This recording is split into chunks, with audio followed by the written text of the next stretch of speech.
Les amis, quand je vous dis de prier Dieu, de vous donner longue vie, afin que vous puissiez prendre soin de vos enfants vous-même jusqu'à un certain âge, jusqu'à ce que l'enfant là soit capable de se débrouiller seul avant que Dieu nous appelle à lui là, c'est réel.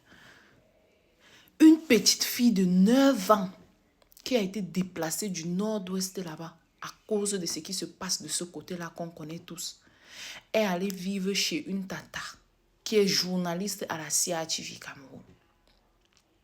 La femme là a pris le fer à repasser sur les fesses de l'enfant.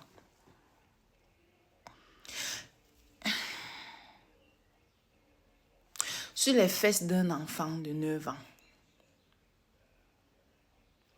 Jusqu'à voilà l'enfant à l'hôpital. Donc l'enfant serait arrivé à l'école.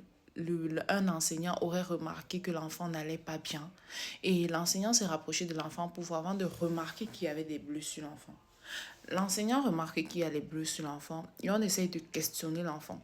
L'enfant explique donc que c'est comme ça là qu'elle vit depuis qu'elle est arrivée chez sa tata. La dame en question a été appréhendée et a été transportée au poste de police, au commissariat le plus proche et devra répondre de ses actes. Mais sincèrement, imaginez, Seigneur, Seigneur, Seigneur. Les femmes ont quel cœur, mon Dieu, les femmes ont quel cœur. Les femmes ont quel cœur. Genre, tu connais la douleur de l'enfantement. Aucune situation n'est permanente dans la vie. Rappelez-vous ça. Aujourd'hui, vous êtes en vie. Vous êtes riche. Vous mangez 48 fois par jour. Vous ne savez pas. Il dit qu'en une seconde, votre situation peut basculer. Tu ne vas rien comprendre. Tu ne vas rien comprendre.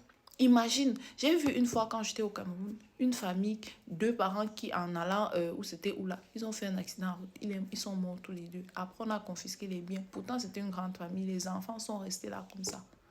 Imaginez que ça arrive à quelqu'un qui maltraitait l'enfant de quelqu'un parce que soi-disant, tu es riche, tu manges 48 fois par jour. Que deviendront tes enfants? Imagine un seul instant que ce que tu fais à l'enfant de quelqu'un, que quelqu'un puisse faire ça à ton enfant pour une raison ou pour une autre. Avant de faire quelque chose à quelqu'un, demandez toujours, est-ce que si on me fait la chose, si ça va me plaire? Non, mais Seigneur, pardon. Moi, c'est tout ce que je demande. Je ne veux pas être riche.